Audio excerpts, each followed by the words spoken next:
Olá, seja bem-vindo ao canal Cristão Reflexivo. Este é mais um vídeo do quadro Café com Jesus, onde nós trazemos reflexões acerca do Evangelho de Cristo. Eu me chamo Tony Lucas. Se você é novo por aqui, convido você a se inscrever no canal, também curtir este vídeo e comentar sua opinião abaixo. E o vídeo de hoje nós vamos refletir sobre a necessidade de nós separarmos a religião do Estado. E vamos ver exemplos nas Escrituras acerca disso, o porquê isso é um problema do ponto de vista espiritual, e também vamos refletir sobre exemplos negativos no decorrer da história, quando houve essa junção entre o cristianismo como religião e o Estado através dos seus instrumentos de repressão e domínio, o que isso gerou de prejuízo para todas as pessoas. E para iniciar, vamos ler um texto aqui que se encontra em Mateus 22, que nos diz assim, versículo 17. Alguns discípulos dos fariseus, querendo tentar Jesus, fazê-lo tropeçar através das palavras, eles perguntaram a Cristo: diz-nos, pois, o que te parece? É lícito pagar o tributo a César ou não? Jesus, porém, conhecendo a sua malícia, disse: por que me experimentais, hipócritas? Mostrai-me a moeda do tributo. E eles lhe apresentaram um denário, um dinheiro. E ele disse-lhes: de quem é esta esfinge e esta inscrição na moeda? E eles falaram: é de César. Então Jesus respondeu: dai, pois, a César o que é de César, e a Deus o que é de Deus. E aqui nós vemos que de forma maliciosa a seita dos fariseus tentava Cristo para colocá-lo contra o poderio estabelecido. Tanto Israel, que era dominado ali pelo rei Herodes, como também contra o Império Romano, que dominava aquela província inteira de Israel e outros povos na antiguidade, e eles queriam colocar justamente Cristo como um revolucionário que iria usurpar o trono do rei Herodes e posteriormente destituir o Império Romano do seu poder e montaria um próprio projeto de poder, um projeto político de domínio do Messias. E de fato muitos judeus, eles esperavam que o Messias fosse justamente isso, uma figura militar poderosa que estabelecesse um reinado terreno onde iria destruir os inimigos de Israel e colocando, portanto, o seu projeto político e de dominação paralelo.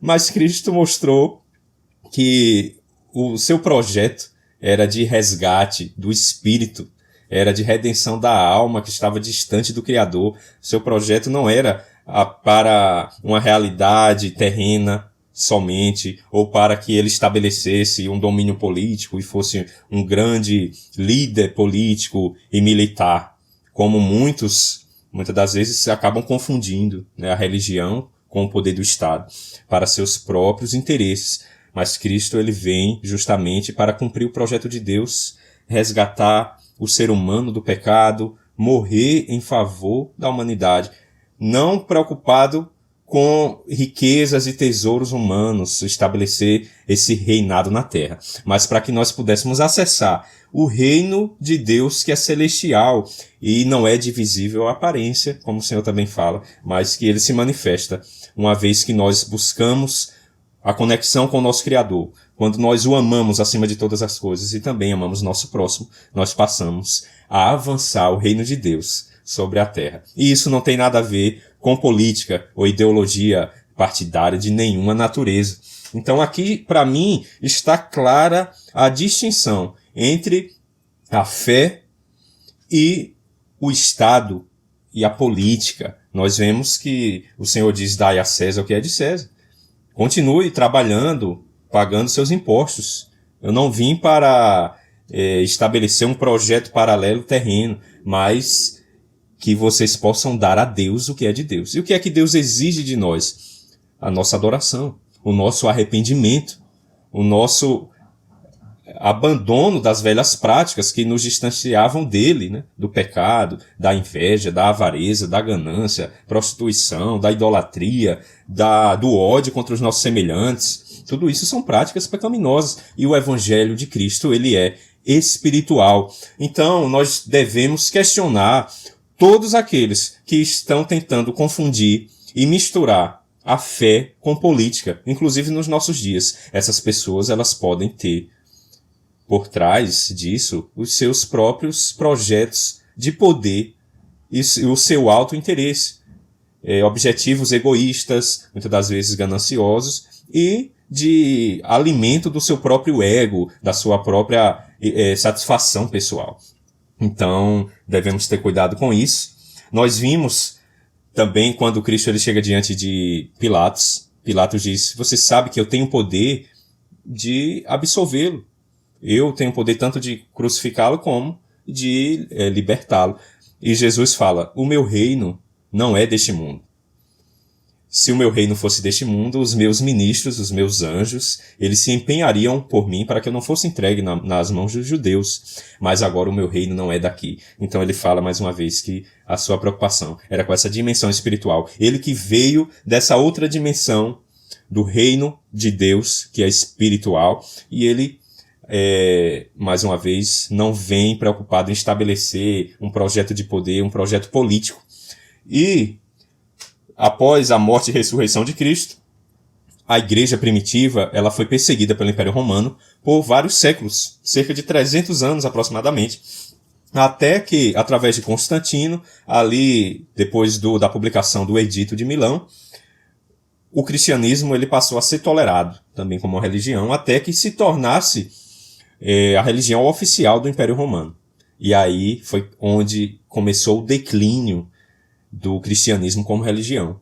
Porque se antes, como eu falei agora, que Cristo não tinha esse desejo de estabelecer um reino ligado a políticas e doutrinas humanas, quando o cristianismo se tornou religião oficial do Estado, ele passou a se transformar em um projeto de dominação, em um projeto também político, que agora bebia das influências e do poderio do Império Romano, inclusive dos seus instrumentos de perseguição, seus instrumentos de tortura. Todos eles foram também absorvidos pela Igreja Apostólica Romana para perseguir aqueles que eram contrários ao seu sistema de poder. Então, durante toda a Idade Média, e passou quase mais de 1000 anos, a Igreja Católica Apostólica Romana ela perseguiu todos aqueles que eram considerados inimigos do seu domínio. Então ela perseguia, mandava para fogueiras, torturava, degolava, crucificava, desmembrava, fazia atos absurdos contra os inimigos da igreja.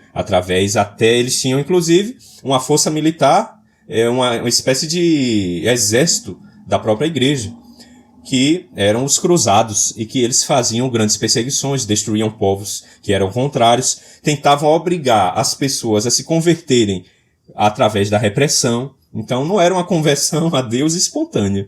E mais tarde nós vemos também, através da anuência da igreja, nós vemos a perseguição a outros povos, a povos indígenas, aos negros, que eles também foram responsáveis pelo tráfico, né? Eles endossaram, né, que muitos desses povos não eram considerados seres humanos civilizados. E eles chamavam eles de selvagens, portanto, tudo era permitido.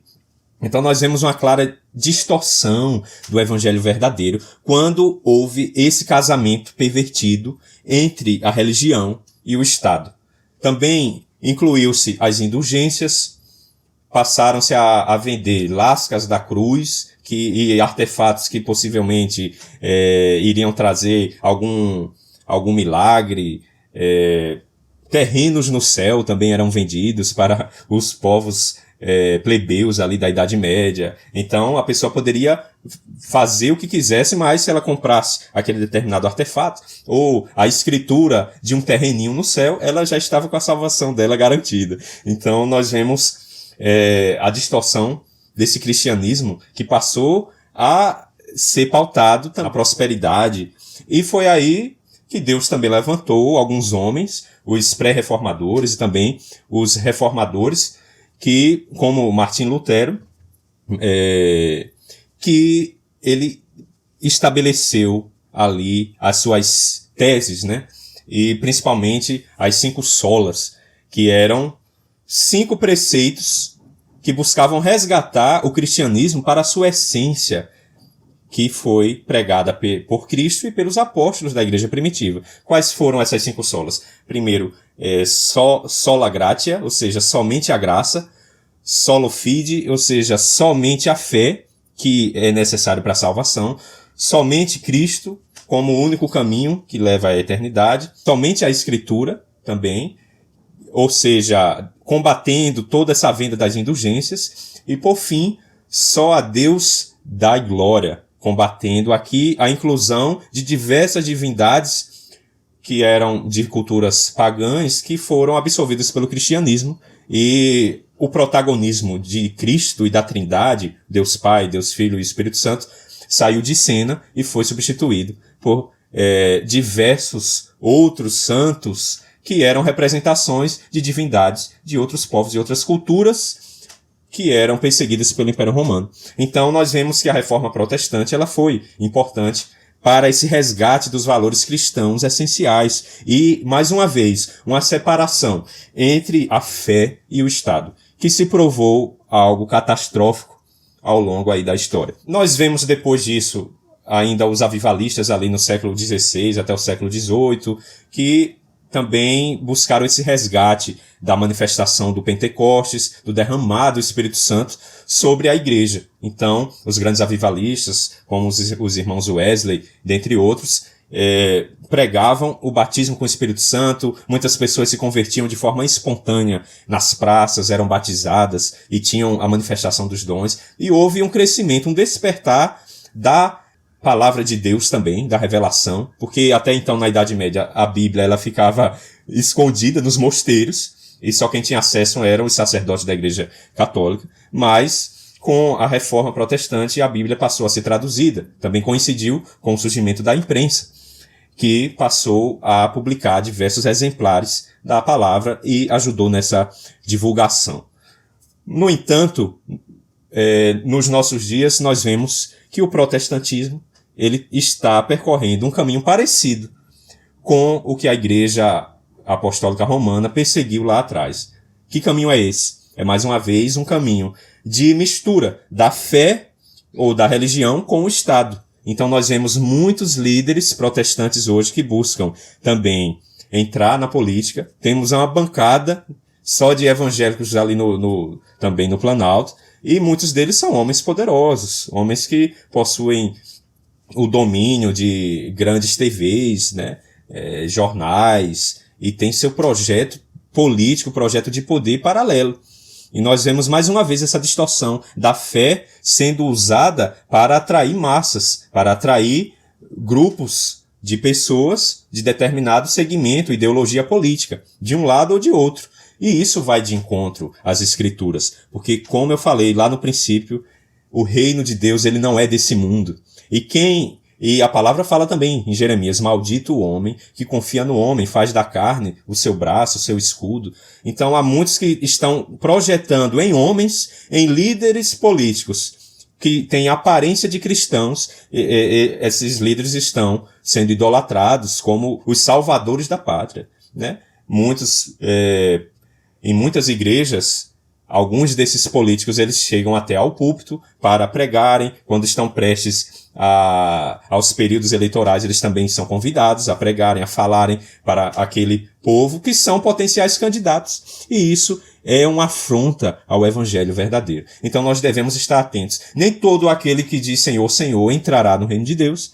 Nem todo aquele que se apresenta com a mão na Bíblia e diz, não, essa nação vai ser do Senhor, vai ser de Deus. Nem todos eles são, de fato, filhos de Deus, servos de Deus, mas muitos desses podem ser hipócritas. Assim como os fariseus de antigamente, que eles gostavam das primeiras cadeiras, gostavam da fama, do poderio, de serem notados, e eles estavam ali junto ao reinado de Herodes, junto a essa troca de interesses, de influência com o Império Romano, e eles não estavam nem um pouco interessados na manifestação do reino de Deus verdadeiro. Essa falsa religião que se envolve com a política, seja do lado da Igreja Apostólica Romana ou do protestantismo, eles são muito ligados à aparência. É como uma grande árvore né? Que aparentemente ela é bonita, mas não dá frutos.